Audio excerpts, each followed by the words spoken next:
Corruption and crime in one of Texas' fastest growing counties? Is it an isolated event or a bigger problem? I'm Charles Blaine, and this is Texas Tomorrow.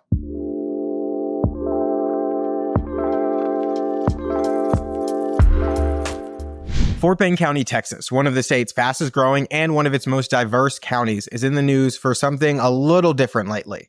And that's the indictment of its county judge, KP George, as well as a former candidate for county commissioner, Taral Patel, who at one point worked for KP George.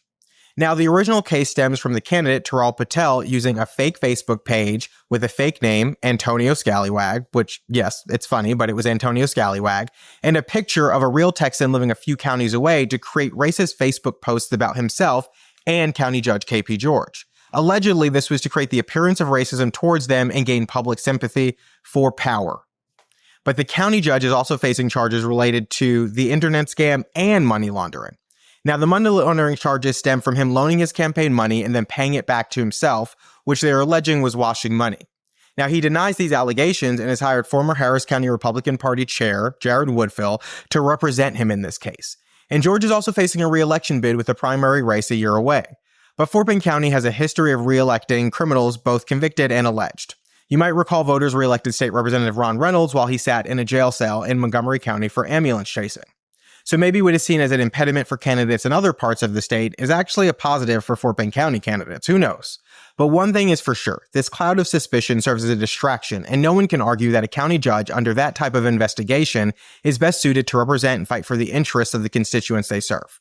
We all believe in innocence until proven guilty, but in instances like this, where you have public officials who violate the public trust, it's hard to sit idly by and wait for a resolution while they may be continuing to abuse their office and the power that we give them. Should elected officials accused of crimes like this, or in the case of Harris County just a few years ago, crimes of tampering with government records and documents, be allowed to represent us while they deal with their own battles?